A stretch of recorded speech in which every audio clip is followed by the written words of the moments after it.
Hello and welcome back to this series of lectures. In this lecture, we will discuss about collections class. So, collections class is a class which provided in Java.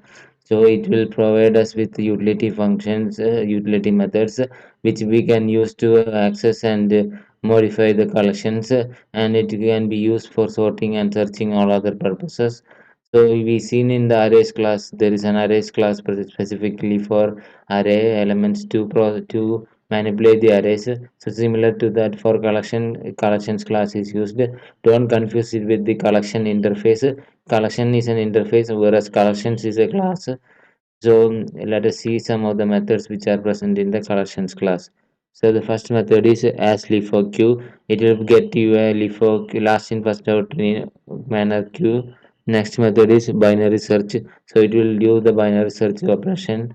So within which it will retrieve you the particular index of the particular element which you are searching for. And next is the copy method. So it will copy the particular elements. You will see in the practical example how these methods will work. Now let us see the another method. It is disjoint, so it will get the disjoint elements which is present in the particular two uh, collections. Next is swap. So as the name suggests, it will swap the particular number of elements with the particular elements. And the next method is sort method.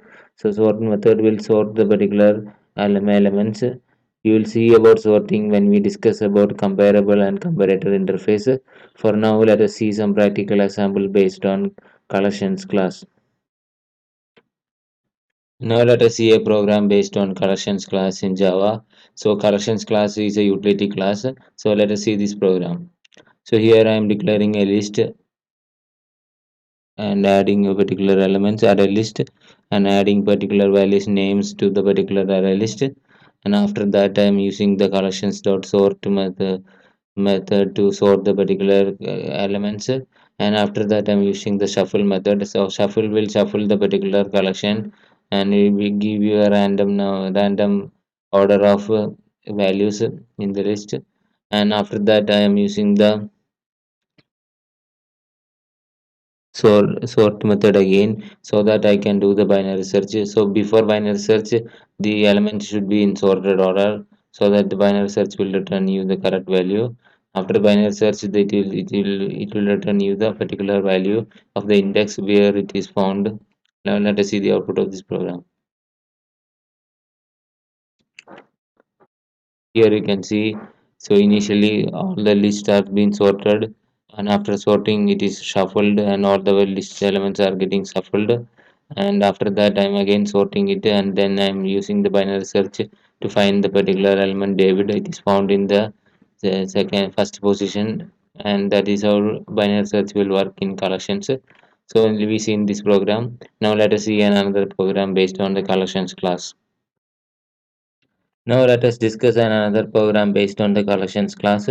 So in this class, we will explore the further methods which are disjoint frequency and copy method in the particular collections class we will discuss. So let us start. So here you can see I have declared two lists, animals and mammals, and having particular values in that.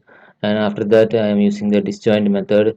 So disjoint method will return false if there is values are disjoint. And next method is the frequency method. It will return you the count of the particular variable, particular element in the particular collection. And finally I am using the copy method to copy all the values from the particular source to the destination. Let us see the output of this program. Here we can see the output. So the values of the first is the value is printing, disjoint value is coming, frequency is coming, and finally the copied value is printing. So that is it for output of this program. So in this lecture we have seen about collections class, which is a utility class which provides a lot of functionality for searching, etc. All other functionality. For thank you for watching this lecture. I will be back with another lecture. Thank you.